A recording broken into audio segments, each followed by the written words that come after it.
Welcome to Saguaro National Park. May have screwed the name up a little bit, but what a great location. So Alice and I have been in Tucson for just about a week now with the two intents. One, warmer weather. Yep. And two, hiking in Saguaro National Park. And number three, I like checking out all the cactus. All the cactus. So Saguaro National Park has 25 different species of cactus. 7 of those species are of the Chola Cactus. And I tell you, one of them is called teddy bear.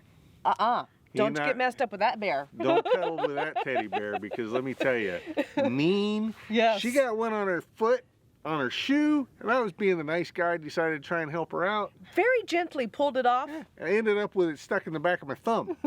And then it took a while to get it out. So pretty nasty. Don't want to tussle with him. So a little tidbit, if you're going to go hiking out in the forest of these cactus, wear shoes that the cactus are not going to attach to, because they are everywhere. Or that are thick enough where maybe their spines aren't going to penetrate the shoe. Yeah. So behind us is an ocotillo bush. We saw a lot of those when we were in Joshua Tree National Park. We also saw some during the week we spent down by the Salton Sea and Ocotillo Wells. Pretty cool. Now Alice has been interested in trying to figure out what all the various plants and cactus are. So I found this great app, and it's called Plant Snap.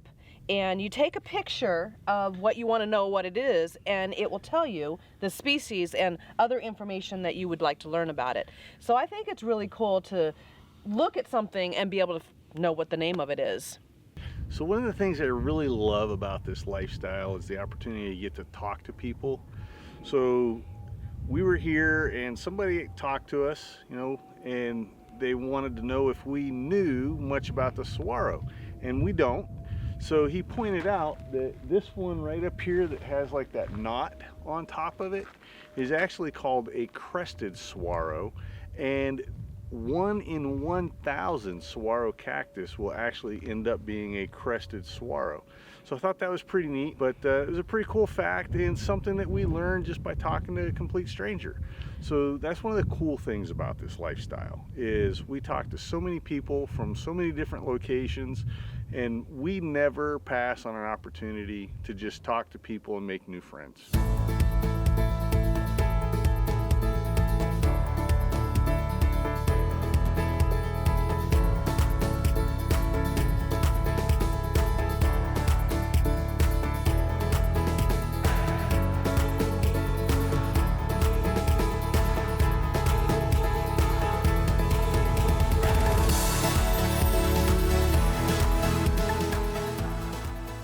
So we wanted to talk to you a little bit about some things to consider when you come to Saguaro National Park. Most of which are in this flyer, and we talked a minute ago about the 25 species of cactus in the park. Those all want to poke something in you. So keep that in mind. So you may want to dress appropriately, be cautious where you walk, things like that. They also talk about rattlesnakes, scorpions, and bees, honeybees, which have become Africanized, and they tell you right in the flyer that if a bee starts bumping you, that means you're getting too close to the hive and they want you to move.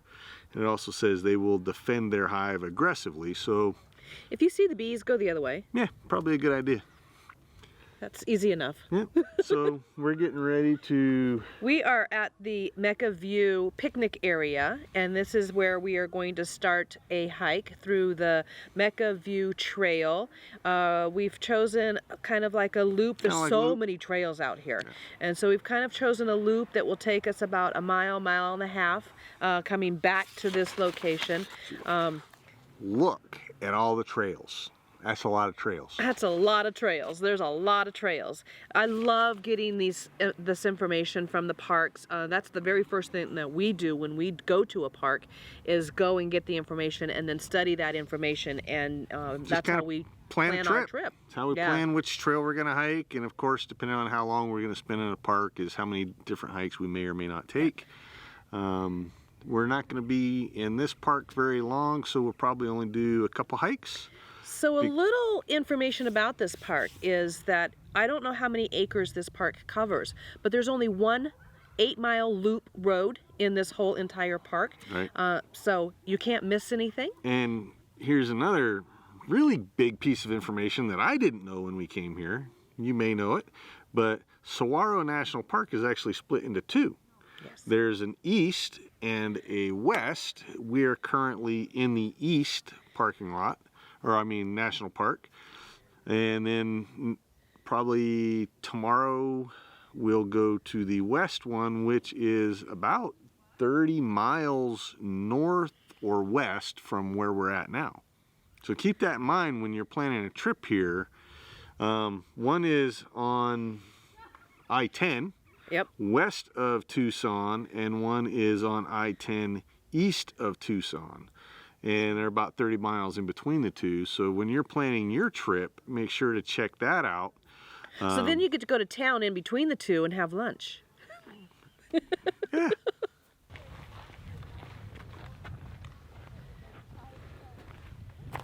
So this is a barrel cactus, and they get these beautiful yellow flowers on the top of here. We'll put a picture in that I've taken of that. And these get pretty big, and they get some unique like rolls on them when they get taller. We'll find one of those. It's pretty cool. So this is a type of a Chola cactus. Really pretty with these yellowish green buds that are coming out on it. Well, so far this has been a pretty cool trail. It's paved. A lot of cactus on both sides of the trails. This is really living up to everything I kind of hoped it would, you know, with the different cactus and different shrubs and really just neat stuff. So what I find cool is the different varieties of similar cactus, like the Chola cactus. There's several varieties of those, and they're all just a little bit different, which makes them so cool and unique. But great place to come and walk as long as you're careful and don't get in amongst the cactus.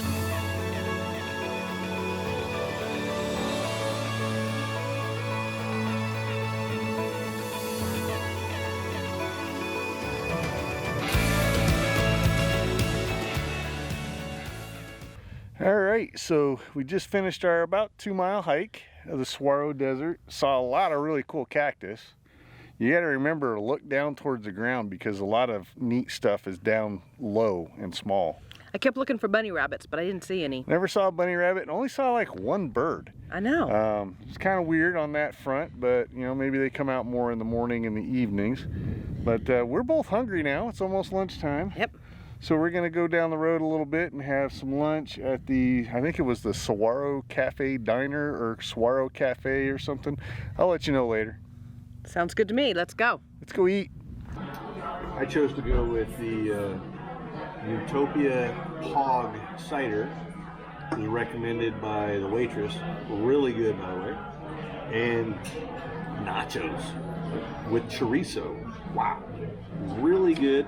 And I'm sorry it doesn't look as fancy as it did when I first got it, but I was so excited about eating that I just dove right in. And then Alice is like, hey, we forgot to do any recording on this. I'm like, okay, let's do it now. So, There you go. sorry.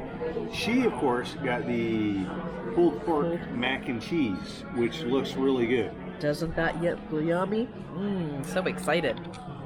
And this place is just right outside. Just of outside the park. gate, and it is Saguaro Corners, less than a mile from the entry to the park.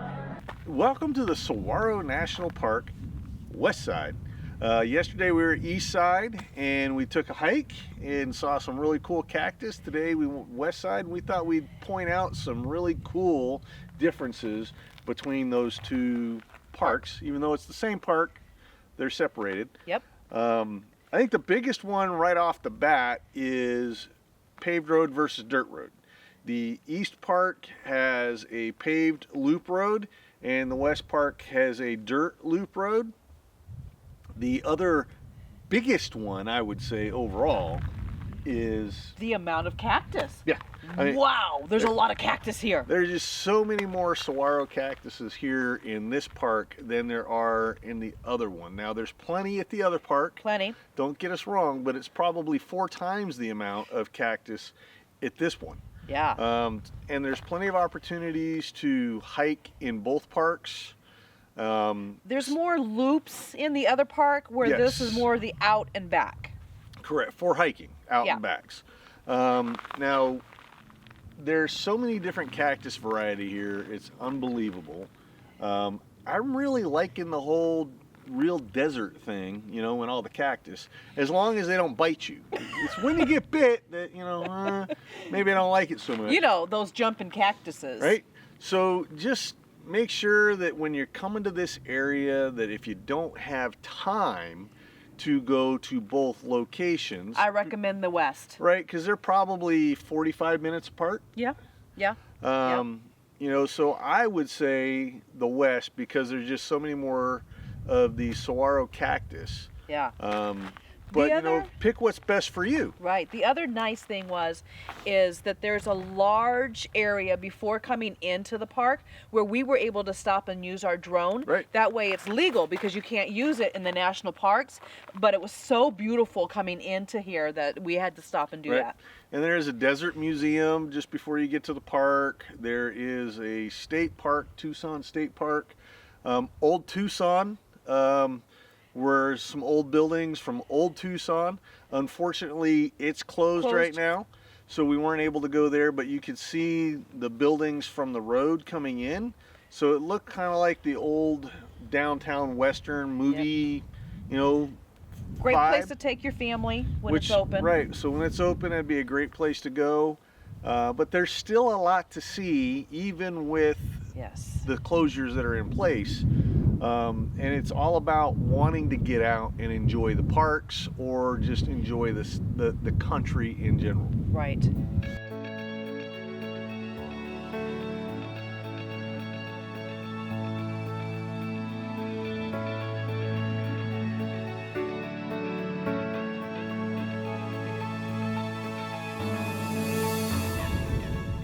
Absolutely had to bring this to you because after reading the board and finding out about it, this is something you definitely need to know.